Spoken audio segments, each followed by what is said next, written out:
dalam Tuhan Yesus. Yang siap sama-sama katakan amin. Tepuk tangan yang meriah bagi Tuhan Yesus. Please sit down. Welcome home GBI Pelita. Shalom. Nice meet you all. Please join with our social media. Silakan bergabung dengan sosial media gereja, sosial media Bapak Gembala, baik YouTube, Instagram, Facebook, dan TikTok. Saudara pasti diberkati dengan firman Allah. Shalom bagi saudaranya yang di live streaming, dimanapun engkau berada. Tuhan Yesus memberkati. Tetaplah setia dalam channel GBI Pelita dan Suheri Gultom. Hari ini kita diberkati dengan firman Allah dengan tema hadapi dengan berani. Saya mengajak setiap saudara, apapun masalah saudara, jangan suka mengeluh kesahkan masalahmu. Jangan besar-besarkan masalahmu. Jangan lari dari masalah. Jangan menghindar dari masalah. Engkau dan saya harus berani menghadapi masalah. Sebab masalah itu adalah berkat bagi kita. Walaupun dikemas dengan masalah, tapi selalu Allah berkata, aku turut bekerja mendatangkan kebaikan. Saya sudah membaca Alkitab, baik Kejadian, baik Wahyu. Saya melihat cerita para rasul dan para nabi. Tidak pernah diberkati dengan keadaan baik-baik saja. Semua para nabi dan para rasul, mereka diberkati sesudah melewati penderitaan. Sesudah melewati lembah kekelaman. Tidak ada ceritanya nabi dan rasul diberkati duduk-duduk tenang-tenang berkat datang. Tidak. Penderitaan, persoalan, tantangan hidup harus mereka lewati. Ingat kata Alkitab, ikut Tuhan Yesus pikul salib. Sangkal diri baru mengikut Tuhan. Pikul salib apa artinya? Penderitaan dalam Tuhan Yesus. Itu pikul salib. Pikul salibmu. Katakan sebelahnya, pikul salibmu. Jadi harusnya engkau bukan bilang Tuhan ambil salibku. Tuhan ambil penderitaanku. Itu artinya matikan aku Tuhan. Jadi kalau ada di ruangan yang berkata Tuhan aku udah gak mampu. Kalau bisa Tuhan ambillah semua masalahku. Sama artinya pamati mau Tuhan. Karena hanya orang mati tidak punya masalah. Tidak punya masalah. Hanya orang mati. Tetapi saya percaya tidak selamanya kita punya masalah. Tidak ada sekolah yang ujian terus. Ujian kan sekali 3 bulan, pertengahan semester, UAS, ujian akhir semester, sekali 6 bulan. Artinya apa? Masalah tidak selamanya ada dalam hidupmu. Itu hanya sesekali. Kalau ada di ruangan yang berkata, aku terus punya masalah. Dari aku lahir sampai sekarang terus punya masalah. Sepertinya ada yang salah dengan dirimu itu. Sesekali punya masalah, oke. Tapi kalau terus kau punya masalah, sepertinya ada yang salah caramu berpikir. Nggak benar lah anak Tuhan terus punya masalah. Sesekali oke. Hari ini kita sama-sama diberkati dari kitab. Kita baca ayat pembuka yuk. Sama-sama kitab 1 Yohanes 5 ayat yang keempat. Sama kita baca 1, 2, ya. Sebab semua yang lahir dari Allah mengalahkan dunia.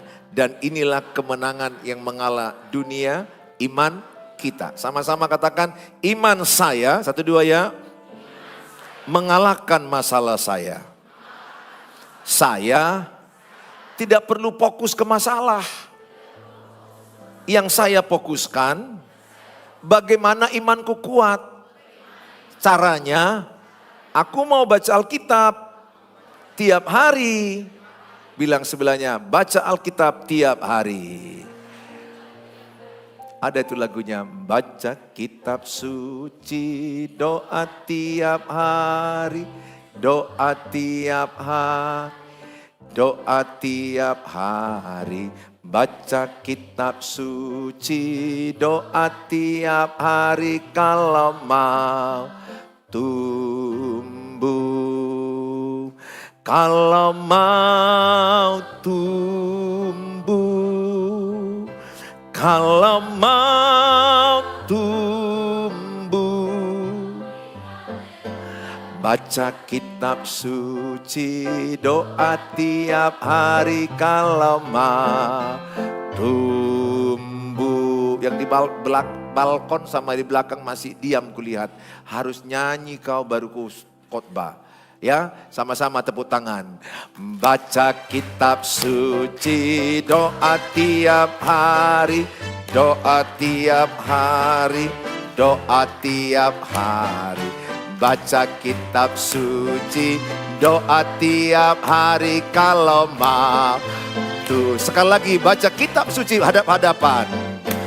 Baca kitab suci, doa tiap hari, doa tiap hari, doa tiap hari.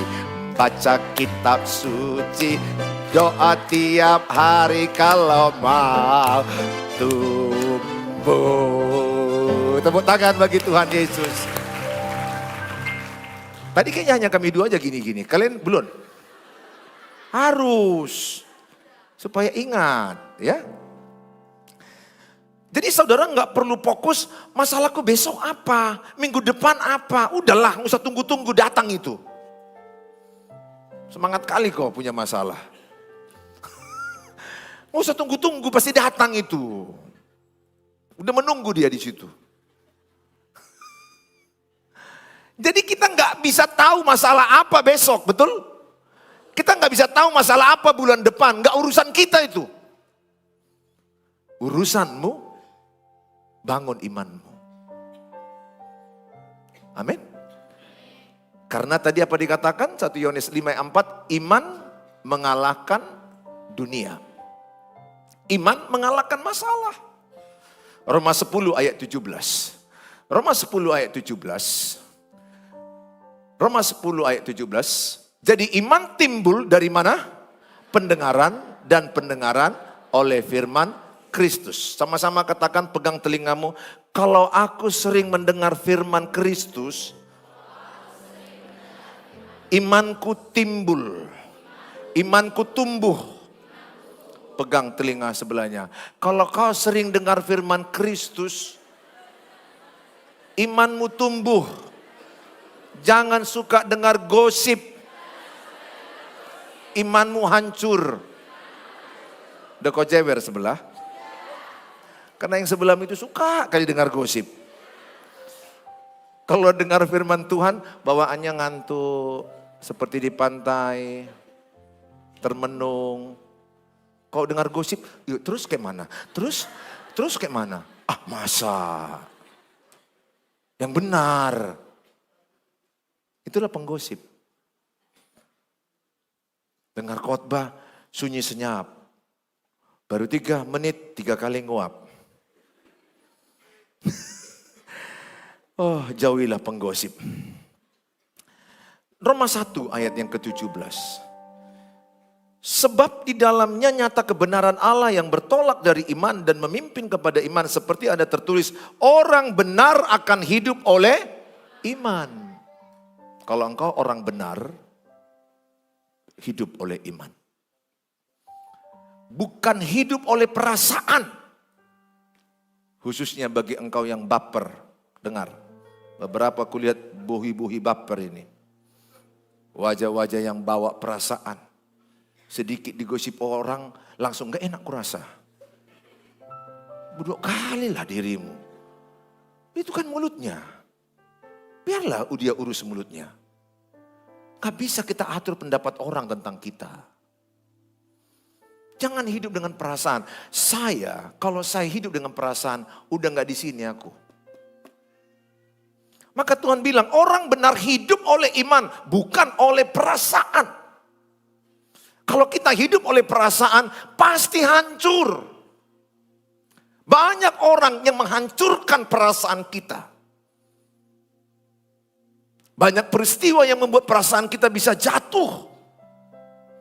Perasaan kita ini labil, sebentar baik, sebentar buruk, sebentar bahagia, sebentar sedih.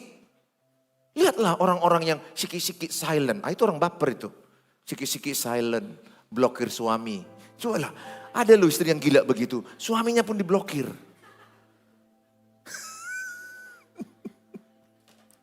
Istrinya pun diblokir, cobalah. Mereka saling blokir suami istri. Nggak gila. Udah aneh itu.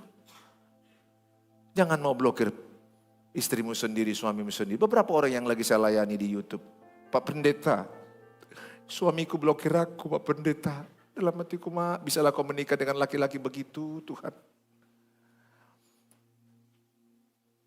Ya, saya mengajak sama saudara, jangan hidup oleh perasaan. Hidup oleh firman, hidup oleh iman. 2 Korintus 5 ayat 7. 2 Korintus 5 ayat 7 sebagai ayat-ayat pembuka bagi kita. Sebab hidup kami ini adalah hidup karena percaya, bukan karena melihat. Jadi hidup kita ini bukan karena fakta, tapi kita hidup oleh karena iman. Apa itu iman? Iman adalah dasar dari segala sesuatu yang kita harapkan dan bukti dari segala sesuatu yang belum kita lihat. Kita percaya walaupun belum melihat, kita percaya. Kita hidup oleh iman. Kalau kita hidup oleh iman, artinya kita hidup oleh kekuatan Allah. Bukan kekuatan sendiri, bukan kemampuan sendiri. Betul kita bekerja sekuat tenaga, tetapi kita nggak mengandalkan kekuatan kita mencapai apa yang kita harapkan. Kita menaruhkan seluruh kepercayaan kita kepada Tuhan. Letakkanlah seluruh pengharapanmu kepada Tuhan. Yeremia 17 ayat yang ke-7 dikatakan, letakkanlah seluruh pengharapanmu kepada Tuhan. Yeremia 17 ayat 5 katakan, terkutuk orang yang berharap kepada manusia.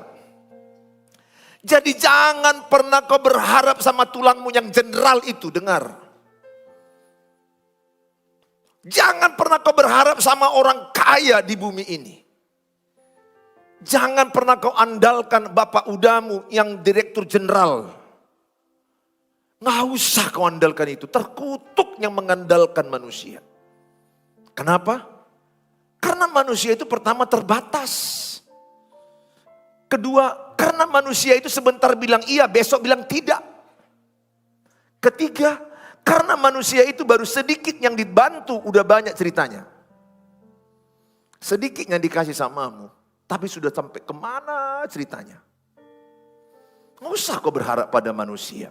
Berharap kepada Tuhan. Tuhan bisa memberi makan Nabi Elia di sungai Kerit dengan burung gagak. Tuhan punya cara saat engkau tidak punya cara. Saya rindu setiap saudara hadapi tantangan hidupmu.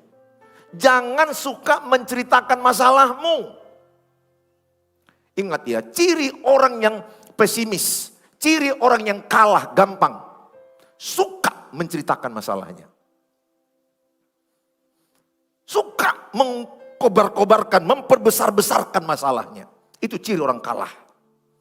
Ciri orang menang, dia suka membicarakan kemenangan walaupun belum terjadi. Dia suka membicarakan solusi walaupun belum terjadi solusi itu. Ciri orang kalah, suka menceritakan masalah hidupnya. Aku ini susah kali loh, aku ini berat kali loh keadaanku. Kayaknya aku gak mampu loh, kayaknya aku ini memang gak dijadikan Tuhan pemenang. Kayaknya aku ini pecundang. Kayaknya aku ini orang yang akan gagal dan kalah. Apa yang kupegang gagal, apa yang kulakukan gak berhasil. Ini orang-orang kalah, dia sudah kalah sebelum kalah. Saya mengajak setiap saudara, jangan suka bicarakan masalahmu. Hadapi betul, hadapi bersama Tuhan. Hadapi. Bila perlu kau bekerja 10 jam satu hari, 12 jam satu hari. Bila perlu 14 jam satu hari. Bila perlu. Normalnya aja 8 jam udah bagus. Karena tidak bekerja jangan makan. Gak mungkin kita diberkati kalau tidak bekerja. Hadapi. Saya tahu beberapa di antaramu sulit ekonomi, sulit keuangan, susah. Keuangan orang tuamu di kampung susah, keuanganmu susah. Saya percaya anak Tuhan tidak dibiarkan selamanya susah. Tidak mungkin. Kalau ada anak Tuhan selamanya susah, dia yang salah. Enggak mungkin selamanya. Tidak selamanya dibiarkan anak Tuhan jatuh. Alkitab bilang, ketika engkau jatuh tidak sampai tergeletak. Amsal katakan 6 kali engkau jatuh, 6 kali bangkit. 7 kali kau jatuh, 7 kali bangkit. Yang tidak boleh kau lakukan adalah menyerah. Kalau kita menyerah, itulah titik kalah hidupmu. Kalau dulu aku menyerah dengan pernikahanku, aku tidak di sini lagi, bro. Pernahkah hampir menyerah? Pernah. Pernahkah mau cerah? Pernah. Pernah bukan berarti sering, pernah. Tapi aku bersyukur. Tuhan tolong saya ketika saya mau menyerah. Tanganku tidak dibiarkan Tuhan tergeletak. Bangkit anakku. Kapan itu? Ketika aku datang kepada Tuhan. Maka Matius 11 ayat yang ke-28 undangan Tuhan. Marilah kepadaku, hai kamu yang letih, lesu, berbeban berat, maka aku akan memberikan kelegaan. Banyak orang letih sekarang. Banyak orang lesu, banyak orang kurang semangat. Kuncinya apa? Datang kepada Tuhan Yesus. Amin. Tepuk tangan yang meriah bagi Tuhan Yesus.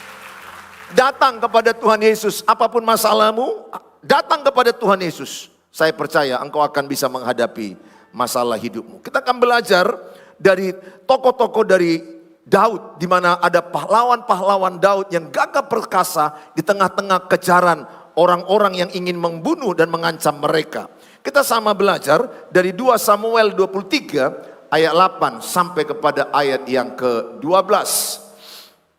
Mari sama kita baca ayat 8 sampai 12. 1, 2, ya. Inilah nama para pahlawan yang mengiringi Daud. Isi Baal, orang Hakmoni, kepala Triwira. Ia mengayunkan tombaknya melawan 800 orang yang tertikam mati dalam satu pertempuran terus. Dan sesudah dia, Eleazar anak Dodo, anak seorang Ahohi. Ia termasuk ketiga pahlawan itu. Terus ia ada bersama-sama Daud ketika mereka mengolok-olok orang Filistin yang telah berkumpul di sana untuk berperang. Padahal orang-orang Israel telah mengundurkan diri. Tapi ia bangkit dan membunuh demikian banyak orang Filistin. Sampai tangannya lesuh dan tinggal melekat pada pedangnya. Tuhan memberikan pada hari itu kemenangan yang besar. Rakyat datang kembali mengikuti dia hanya untuk merampas. Terus sesudah dia sama anak Age orang Harari. Ketika orang Filistin berkumpul di Lehi, di sana ada sebidang tanah ladang penuh kacang merah dan tentara telah melarikan diri dari hadapan orang Filistin. Maka berdirilah ia dengan tengah-tengah ladang itu, ia dapat mempertahankannya dan memukul kalah orang Filistin. Demikianlah diberikan Tuhan kemenangan yang besar. Berapa banyak yang mau menerima kemenangan yang besar dari Tuhan? Bilang sebelahnya, hadapi dengan berani. Amin. Gak mungkin engkau akan menang kalau kau lari dari masalah. Bagaimana pula ceritanya kau menang, kau lari dari masalah, lari dari tanggung jawab. Hadapi. Hadapi. Hadapi dengan sabar. Hadapi dengan iman. Belum pernah kulihat seumur hidupku melayani Tuhan orang yang menghadapi masalahnya bersama Tuhan kalah. Belum pernah. Belum pernah. Saya sudah melayani sejak tahun 88. Khotbah tahun 89. Belum pernah sejarah hidupku 55 tahun ada masalah kuhadapi bersama Tuhan aku kalah. Belum pernah. Di usia saya 55 tahun berapa masalahku? Ratusan, ribuan. Akulah saksi dalam Tuhan. Belum pernah kulihat semua masalah kuhadapi bersama Tuhan aku kalah. Belum pernah. Artinya apa? Bersama Tuhan kita nggak kalah. Hanya memang belum waktu Tuhan. Sering sekali belum dijawab Tuhan kita menyerah. Belum dijawab Tuhan kita langsung putus asa. Belum dijawab Tuhan, hampir dijawab Tuhan. Tapi kita sudah undur dari iman. Itu yang sedih. Sedikit lagi engkau mencapai garis menang, tapi kau menyerah.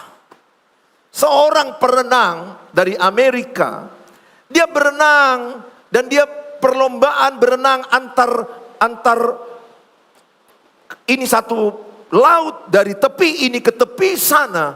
Dia berenang, tiba-tiba cuaca gelap, cuaca mendung, dan di sebelah kiri kanan perenang itu ada orang yang pakai speedboat yang menjaga mereka. Sudah terus dia berenang. Ini batas untuk dia menang. Tapi dia kelelahan. Dia melihat, enggak dilihatnya. Dia enggak lihat, mau dekat lagi dia finish. Terus dia bilang sama orang yang di speedboat, wasit. Kemudian dia bilang, aku enggak tahan lagi. Wasit yang di depannya, sampingnya berkata, ya bertahanlah. Tapi dia bilang, aku nggak tahan lagi. Aku udah mau berhenti. Mati aku ini, aku mati, nggak tahan lagi. Ya sudah, kalau nggak tahan, naiklah. Naiklah dia ke speedboat. Kemudian dilihatnya lah, jarak hanya dengan dia, hanya 100 meter. Baru dia nangis di speedboat. Aduh, sikit lagi. Sering orang seperti itu. Hampir menang tapi dia menyerah. Hampir menang tapi dia menyerah. Satu yang tidak boleh kau lakukan dan kulakukan. Jangan pernah menyerah. Never give up. Betul, persoalanmu berat. Betul, situasimu sangat berat. Satu yang diinginkan Tuhan, jangan gugur imanmu. Ingat Yohanes 10 ayat 10. Iblis datang mencuri imanmu, mencuri pengharapanmu. Tapi Yesus datang memberikan hidup berkelimpahan. Kisah cerita ini adalah Raja Daud dalam pelariannya. Dia dikejar Absalom dan tentara Israel yang membunuh dia. Dia lari ke gua Adulam. Kisah ini ada banyak orang-orang yang pelarian pergi ke sana. Termasuklah isi Baal, Eleazar, sama orang-orang pelarian kumpul di satu gua, namanya gua Adulam. Pelarian. Saudara, sementara ada peperangan Filistin dengan orang Israel. Katakanlah ini gua itu, ini ada orang-orang tahanan yang lari, atau yang dianggap jahat, atau yang diinginkan kematiannya oleh Israel. Dikejar. Dalam pelarian itu kami berkumpul sekian banyak orang di gua Adulam. Dan mereka mengangkat saya sebagai Daud yang mereka tahu adalah raja. Mereka mengangkat saya untuk sebagai yang namanya seorang pemimpin mereka. Singkat cerita, saya jadi pemimpin mereka. Saya melatih mereka untuk berani. Apa yang terjadi? Yang pertama, poin pertama adalah Daud melatih tim mereka belajar gigih. Ada orang-orang Filistin, ada musuh-musuh yang menginginkan kematian mereka. Daud dengan timnya adalah orang-orang gigih, orang-orang yang tidak menyerah. 2 Samuel 23 ayat yang ke-8. Kalau kita lihat di sini, 2 Samuel 23 ayat yang ke-8, inilah nama para pahlawan yang mengiringi Daud. Namanya siapa tadi? Isi Baal. Orang apa? Hakmoni, kepala Triwira. Ia mengayunkan tombaknya melawan 800 orang. Berapa orang? 800 orang yang tertikam mati dalam satu pertempuran. Jadi sayalah isi Baal, kalian ada 800 orang, orang-orang Filistin, orang-orang yang mau mengejar kami, membunuh kami, atau musuh-musuh lain. Tapi saya, isi Baal, berani menghadapi kalian. Kenapa? Karena ada iman, karena ada penyertaan Tuhan. Jadi yang menghilangkan takut di hati kita apa? Penyertaan Tuhan. Kalau ada penyertaan Tuhan, segala ketakutanmu akan hilang. Dengar Bapak Ibu Saudara yang saya kasihi, ketakutan ditaburkan iblis dalam pikiran kita. Ketakutan bukan dari Tuhan. Ketakutan dari iblis, ditaburkan ketakutan demi ketakutan. Ada orang ketakutan tidak dapat jodoh, ada orang takut mati, ada orang takut nggak punya uang, takut nggak punya masa depan, takut nggak dapat kerja setelah wisuda. Ketakutan, 2 Timotius 1 ayat 7, ketakutan tidak berasal dari Tuhan. Kita bisa aja mengalami ketakutan sebab Allah memberikan kepada kita bukan roh ketakutan. Jadi ketika dalam pikiranmu ada rasa ketakutan, sadarilah itu bukan dari Tuhan. Jujur dulu, pernahkah muncul dalam pikiranmu rasa takut? Tanya sebelahnya, apa yang paling kau takutkan? Jawablah, tadi kan jawabmu pernah. Apalah yang paling kau takutkan dalam hidup ini? Ada orang takut nggak dapat jodoh? Ada orang takut nggak dapat kerja? Ada orang takut nggak dapat keturunan? Ada orang takut nggak punya masa depan? Semua ketakutan yang ada dalam pikiranmu, dalam pikiran saya, bukan dari Tuhan. Berarti ketakutan dari siapa? Sama-sama katakan, ketakutan dari iblis. Secara manusiawi, bisakah ada rasa takut? Bisa, tapi tidak boleh tinggal dalam ketakutan. Aku berdoa semua di ruangan ini, apapun masalahmu, apapun persoalanmu, situasi berat yang kau hadapi, Tuhan hanya mau engkau berani menghadapi semua masalah itu. Harus. Orang beriman itu pemberani. Orang beriman tidak pengecut. Orang beriman tidak takut.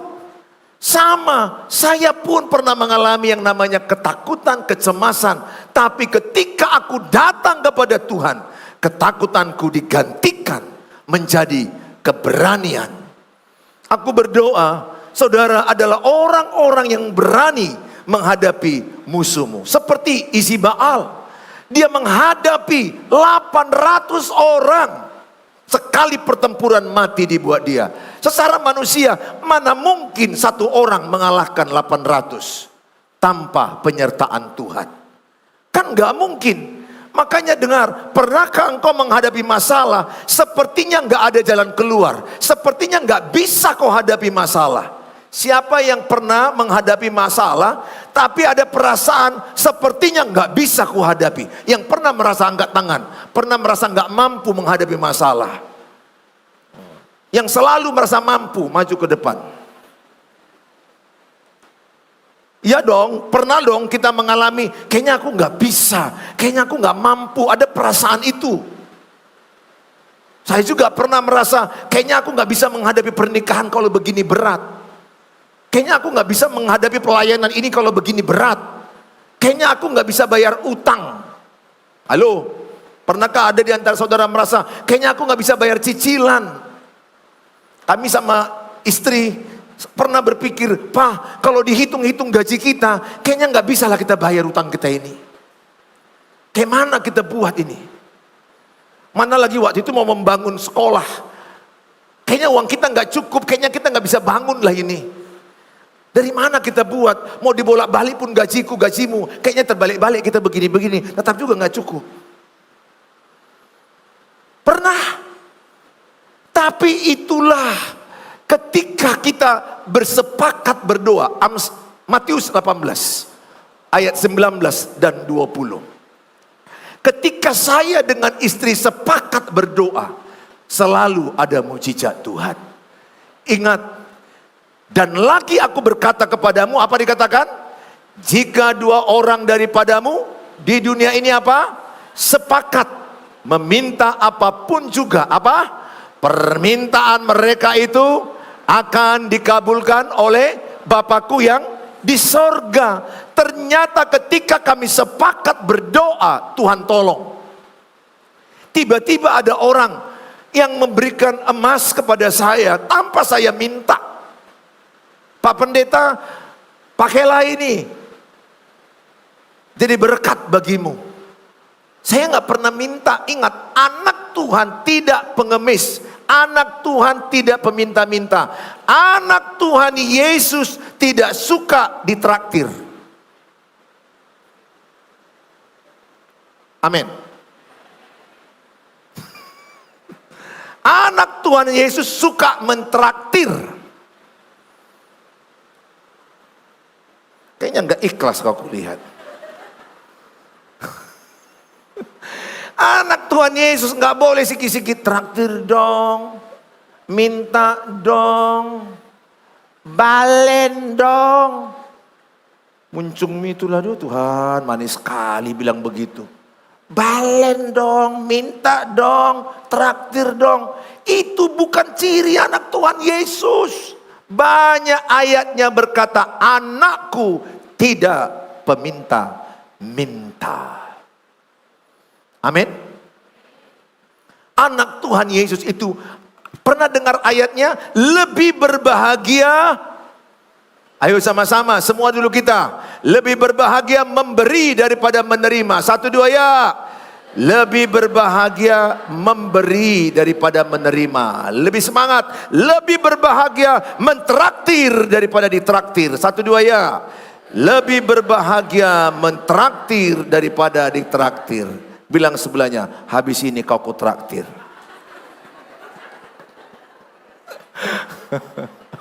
Baru yang sebelahmu, serius. Ini hujan-hujan loh.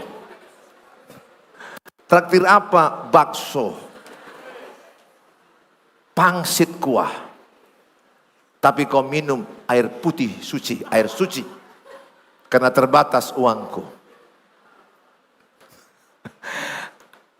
Aku tidak akan pernah minta samamu. Yakinlah. Tapi kalau ada di antara mau bilang, Pak, habis khotbah ini, Bapak mau nggak kutraktir pangsit kuah? Mau. Kan bukan kehendakku. Understand ya? Bukan berarti engkau kalau diajak orang makan dibayari orang. Oh, enggak boleh. Enggak gitu juga. Kalau orang ikhlas membayarmu, terima. Dan kalau kau sudah terima, ingatlah pernah kau terima. Dan kapan ada uangmu, traktir. Itu yang benar. Jangan pula kau sudah ditraktir, masa kau lebih banyak memesan daripada yang punya uang. Yang punya uang udah pesan, Bu minum apa? Air putih, itu udah kode. Aku punya uang, mereka aku traktir. Udah aku bilang sama yang punya, aku minum air putih ya. Tahu diri kalian. Udah aku bilang air putih, datang lagi dia, jus apokat. Datang lagi ini, bungkus 1 sama anakku. Ada loh orang yang gak tahu diri begitu. Jadi kalau kau ditraktir, tahu diri. Kau lihat yang punya uang itu makan apa. Harus lebih rendah dari yang dimakan dia. Atau samalah boleh. Dia udah sengaja bilang pesan nasi putih sama ikan gembung. Terus kau petentengan ayam goreng. Paha dan dada 2. Yang punya uang berpikir nggak cocok ini dibawa lain kali. Pernah loh ada orang kayak gitu kulihat. Dan kalau kau mengajak orang makan, kau harus bayar. Karena ilmu mentraktir, siapa yang mengajak? Katakan sama-sama, siapa yang mengajak dia yang bayar. 1, 2 ya. Bilang sebelahnya, kalau kau berani mengajak, kau yang bayar. Jadi kalau kau nggak punya uang, nggak usah ajak. Saudara, saya mau katakan, hadapi masalahmu. Seperti siapa? Eliezer. Kita baik, poin yang kedua. Poin yang kedua adalah belajar menjadi orang yang tunduk dan taat. 2 Samuel 23 ayat yang ke-9 dan ayat yang ke-10. Dan sesudah dia Eleazar anak Dodo, anak siapa? Baru anak seorang apa lagi nih? Borak do pangkoron Ahohi. Ia termasuk ketiga pahlawan itu. Ia ada bersama-sama dengan siapa? Daud. Ketika mereka mengolok-olok orang Filistin yang telah berkumpul di sana untuk berperang, padahal orang-orang Israel telah apa? Mengundurkan diri. Tetapi ia apa? Bangkit dan membunuh demikian banyak orang Filistin sampai tangannya apa? Lesu dan tinggal melekat pada pedangnya. Sama-sama baca. Tuhan memberikan pada hari itu kemenangan yang besar. Rakyat datang kembali mengikuti dia hanya untuk merampas. Sampai di situ, saudara, ada tokoh yang kedua namanya Eleazar. Eleazar adalah pahlawan yang kedua. Dia pahlawan yang tunduk dan taat.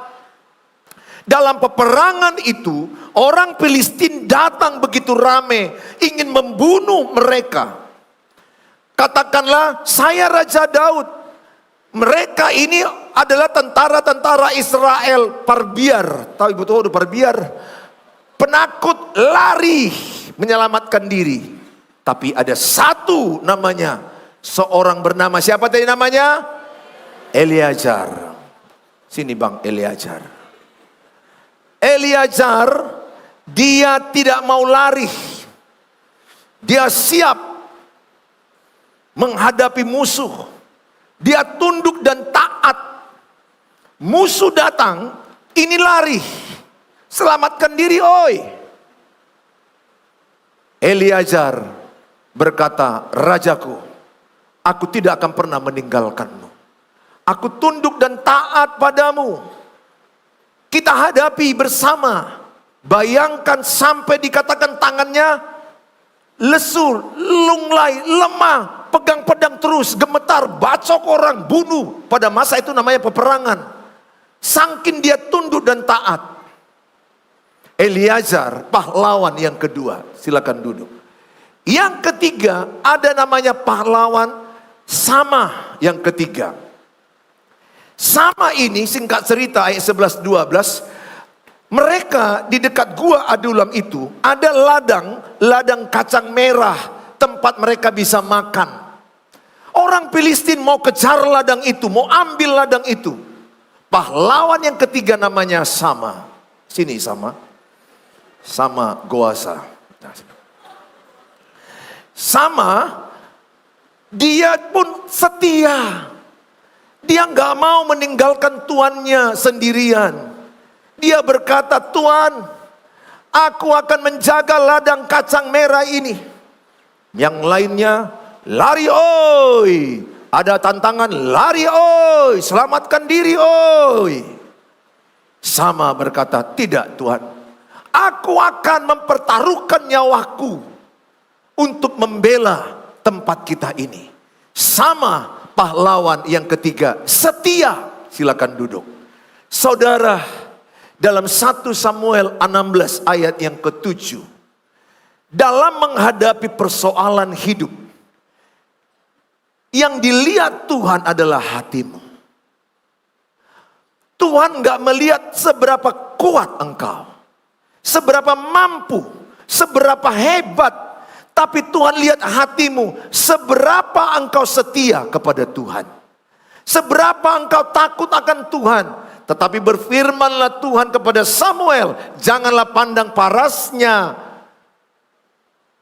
atau perawakan yang tinggi, sebab aku telah menolaknya. Bukan sama-sama, bukan yang dilihat manusia, yang dilihat Allah. Terus, manusia melihat apa yang di depan mata, tetapi Tuhan melihat hati. Sama-sama katakan, Tuhan melihat hatiku.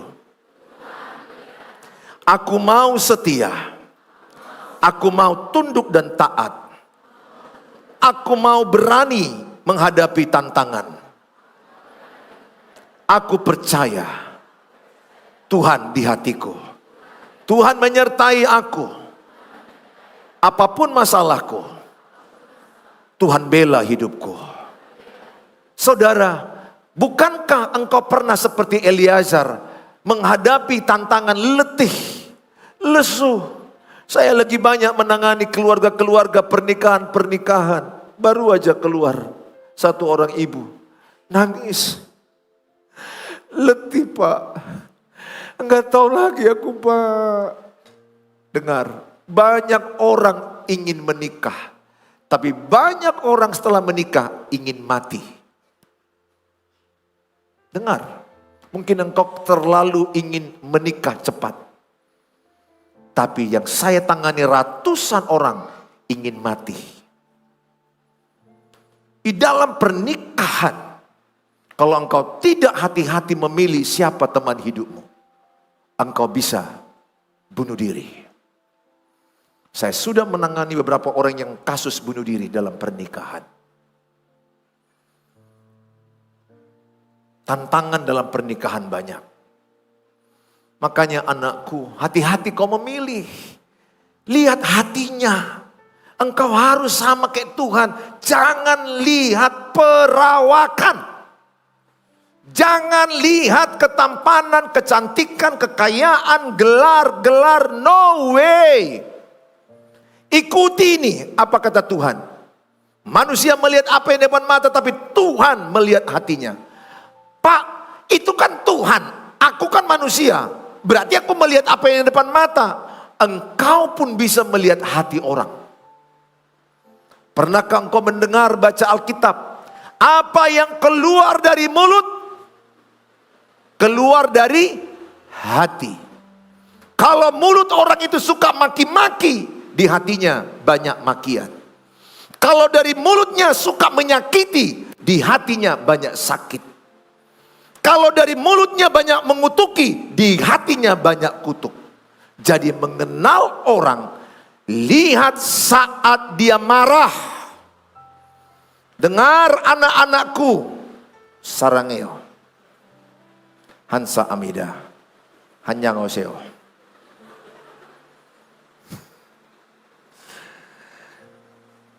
Ketika seseorang marah, akan keluar perbendaharaan aslinya. Karena hatinya sedang digoncang, maka dia tidak bisa jaim. Kalau engkau lagi pacaran,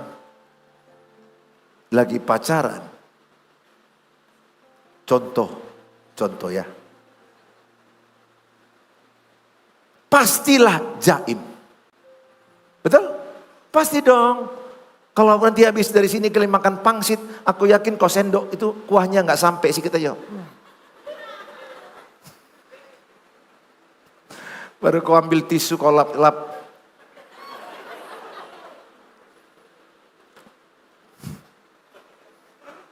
Hidup ini penuh dengan sandiwara. Kapankah kau lihat aslinya? Saat dia marah. Saat dia marah, apa yang keluar dari mulutnya, itulah isi hatinya.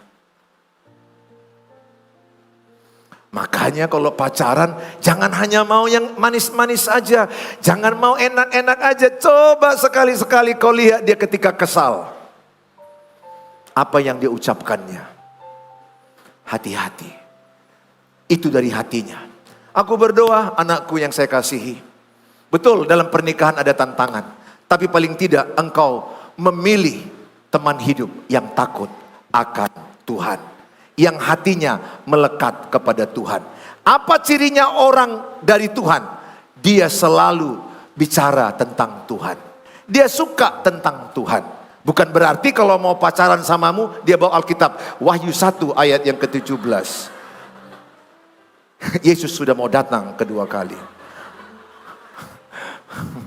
Enggak gitu juga lah. Maksudnya kalau dia ngomong-ngomong jauh dari aroma percabulan, jauh dari aroma perzinahan, jauh dari kebohongan, jauh dari hal-hal yang jahat mementingkan diri sendiri, jauh dari pertikaian, nggak suka bertengkar.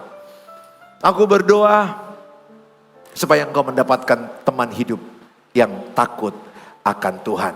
Ya, jangan lihat perawakannya, jangan lihat penampilan luarnya. Lihatlah hati yang takut akan Tuhan. Di akhir khotbah ini saya berkata, hadapilah tantanganmu.